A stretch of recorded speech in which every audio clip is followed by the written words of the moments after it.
ஒரு தமிழர் துணை ஜனாதிபதியாக முதல் முறையாக அவர்கள் இந்த பகுதிக்கு பதவியேற்று இந்த முதல் முறையாக இந்த பகுதிக்கு வர இருக்கிறார்கள்.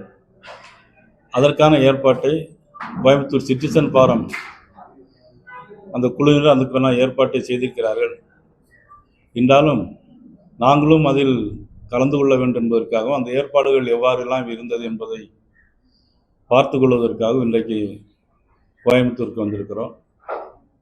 அதில் கொடிசியாவில் திருமதி வானதி சீனிவாசன் அவர்கள், திருமதி ஜே முருகானந்தம் அவர்கள், நமது மாவட்ட தலைவர் ரமேஷ், பேராசிரியர் கனகசபை, நமது நந்தகுமார் மற்றும் நம்முடைய முன்னாள் சட்டமன்ற உறுப்பினர் நமது அன்பிற்குரிய சேலஞ்சர் துறை அவர்கள் மற்றும் மாவட்ட நிர்வாகி அனைவரும் அதில் பார்த்துவிட்டு உங்களையும் சந்தித்து விட்டு போகலான்ட்டு வந்திருக்கிறோம்.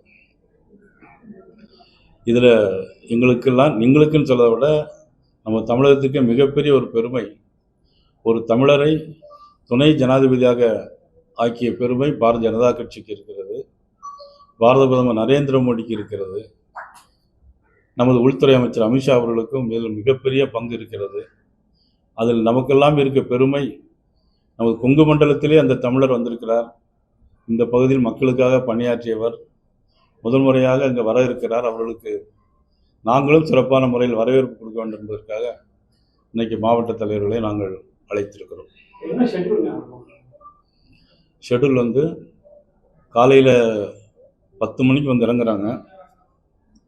10 மணிக்கு இறங்கிட்டு அவங்க விமான நிலையத்தில் அவங்களுக்கு வரவேற்பு கொடுக்குறோம். அதனைத் தொடர்ந்து கொடிசியாவில் நடைபெறுகிற நிகழ்ச்சி மாலை 4 மணிக்கெல்லாம் அவங்க திருப்பூர், ஆமாம், காந்தி சிலைக்கு மாலை போடுறாங்க. அது பிறகு பேரூர் மடத்தில் அவங்களுக்கு வரவேற்பு ஆசையும் கொடுக்குறாங்க.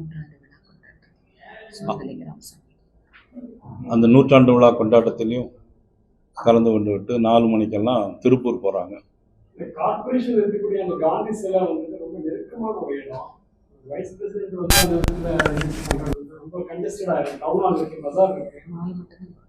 நீங்கள் சொல்கிறது உண்மைதான். இருந்தாலும் நம்முடைய தேச பிதா மகாத்மா காந்திக்கு ஒரு மரியாதை செலுத்தணுங்கிறதுனால மாலை மட்டும் போட்டு, நிகழ்ச்சி அங்கே எதுவும் கிடையாது, மாலையை மட்டும் போட்டுட்டு அங்கேருந்து அப்படியே கிளம்பிடுறாங்க.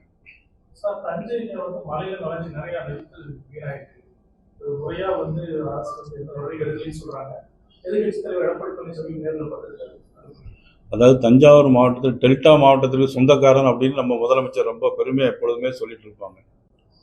ஆனால் அந்த டெல்டா மாவட்டத்தை பற்றி அவங்க அக்கறைப்படுவதே இல்லை. பெயருக்கு மட்டும், உரிமை மட்டும் கொண்டாடுறாங்க.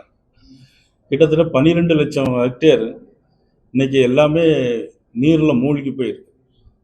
அதுக்கு என்ன சொல்கிறாங்கன்னா, கொள்முதல் பண்ணது, ஏற்கனவே நிறைய கொள்முதல் பண்ணது கொள்முதல் நிலையங்களில் வைக்க முடியாத ஒரு சூழ்நிலை இருக்குது.